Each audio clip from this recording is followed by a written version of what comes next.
मैं हूं आपका मेज़बान इमरान मलिक। आप देख रहे हैं मेहरान ट्रिब्यून हैदराबाद। आज ज़िला कौंसिल इजलास में दस्तों गिरेबान देखा गया मेंबरान को। हमारे साथ पीटीआई के रहनुमा मौजूद हैं, उनसे गुफ्तगू करेंगे। आज मेयर हैदराबाद के जानिब से एक इजलास रखा गया था। उस इजलास का सबसे बड़ा सवाल तो ये है कि वो इजलास खसूसी था, बजट का था या अमूमी इजलास था। जब बजट इजलास होता है तो उसका एजेंडा होता है 1 पॉइंट एजेंडा, लेकिन मेयर साहब की मुसलसल ये कह लें कि उन्हें इस इजलास की कार्रवाई चलाने का तरीका कार पर मुझे एतराज़ है और आज भी एतराज़ है। और आज आपने सबसे बड़ा देखा होगा कि हुकूमती अरकान की तरफ से मेयर हैदराबाद पे अदम एतमाद किया गया। आप इस अंदाज़ा कर लें कि मेयर हैदराबाद की कारकर्दगी क्या है। 1 अरब के काम मेयर हैदराबाद बकौल उनके कि मैं कर चुका हूँ, लेकिन यूसी चेयरमैन की मशावरे से या यूनियन काउंसिल के चेयरमैन या उनकी मर्ज़ी से, उनकी मशावरे से 1 रुपया हैदराबाद में नहीं लगा। ख़ास तौर से शहर हैदराबाद और लतीफ़ाबाद मोइंजोदड़ो की शक्ल इख्तियार करता जा रहा है। ये मेयर हैदराबाद अब तक ये तासुर दे सके हैं कि मैं PS 60 का मेयर हूँ। उन्होंने PS 60 में तकरीबन 1 अरब में से 60 करोड़ PS 60 में खर्च किए हैं। तो हम उनसे ये तकाजा करते हैं कि वो हैदराबाद के मेयर बने, ना सिर्फ कासमाबाद के। आपने अली महमूद सेतो की तकरीर में देखा कि जिस तरह उन्होंने मेयर हैदराबाद पे तनकीद की है, उनकी तनकीद बिल्कुल दुरुस्त थी, क्योंकि मेयर हैदराबाद किसी को भी एतमाद में नहीं लेते हैं। जब विजिट पे जाते हैं तो वो अपने चंद लोगों के साथ जाते हैं, कोई मुंतखब नुमाइंदा उनके साथ नहीं होता है। आज का जो बजट इजलास था, हमें यही नहीं पता पड़ा कि एजेंडा कब चल रहा। पिछला इजलास जो 29 जनवरी को हुआ था, उसकी तौसीक नहीं हो सकी और एजेंडा आगे चल पड़ा। जबकि अमूमी तौर पर यह होता है कि पहले पिछले इजलास की तौसीक ली जाती है। पिछले इजलास में 3 बड़े अहम नुक्ते थे।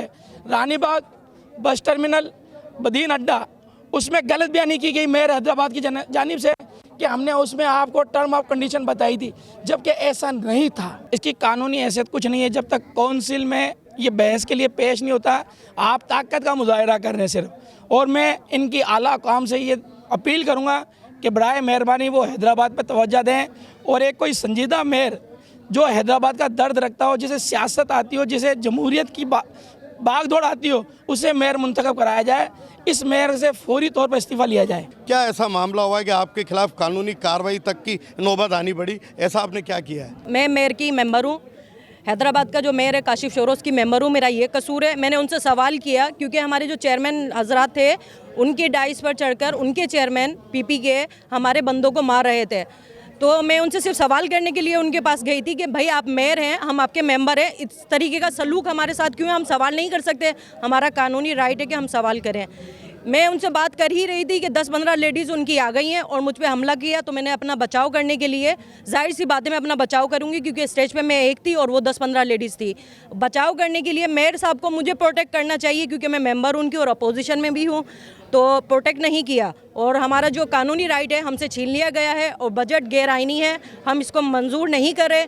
और हमने काफ़ी एहतजाज किया, 2 घंटे हम बैठे रहे, मगर मेयर साहब अपने बजट को पास करवा चुके हैं और हमारी वो ये कहते हैं कि हमारी कोई वैल्यू ही नहीं है। हम बैठे हैं, रोए या हमें उनके लोगों ने मारा, उनके खिलाफ कार्रवाई क्यों नहीं हुई? अपोजिशन इल्ज़ाम लगाएं कि ये ऐवान जो है वो अपने तरीके से चलाना चाहते हैं और वो मखसूस एक हल्के के कासमाबाद के मेयर बनकर आए, वो पूरे शहर के मेयर नहीं बनकर आए। और ऐवान में जो एजेंडा इन्होंने पास करवाई है वो बगैर बहस के पास हो नहीं सकती। क्या कहेंगे? अपोजिशन अब ख़त्म हो चुकी जो इनकी जो थी ये, क्योंकि इनकी अपोजिशन जो ये खुद का यहाँ का अपोजिशन का जो लीडर भी ये अभी तक अनाउंस नहीं कर सके।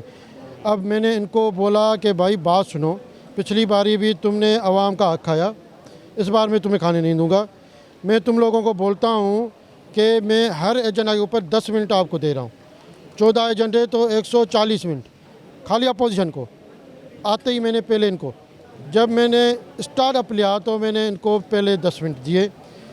ये उस 10 मिनट में इतनी बदमज़गी पैदा कर चुके दूसरे लोगों के ऊपर, दूसरे के ख़िलाफ़, क्योंकि इन्होंने कोई अवामी बात तो करनी नहीं, क्योंकि इनको पता है कोई हमारे पास जो हल होए नहीं, हम आगे एक्सीडेंटली हादसाती तौर पे, ठीक है। अवाम भी अभी सोच रही है हमने इनको वोट दिया, अपना जो वोट का जो हक था वो इनको वोट दे के इनको डफर लोगों को यहाँ पे बिठाया।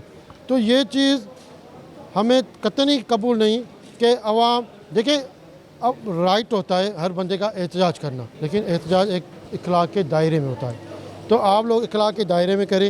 इन लोगों ने क्या क्या लेडीज़ को आगे कर दिया, उनको आपने देखा रिकॉर्ड पड़ा हुआ ड्राई से पे आके वो ऐसी पोजीशन में आ गई कि हमारी लेडीज़ के साथ उसने बहुत गालम गलोची भी की दूसरे मेंबरान के साथ, ठीक है।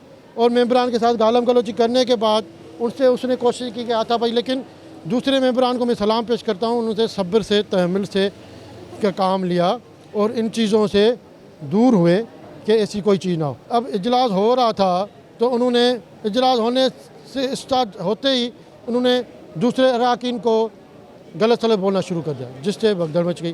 क्योंकि उनको अगर इजलास में बैठने का एक उनको अगर हक है वो बैठते, अगर उनको हवा में बात करनी होती तो वो दूसरों को गलत बात नहीं बोलते। अब वो कह रहे थे नहीं आप ऐसे करो, दोबारा इजलास रखो।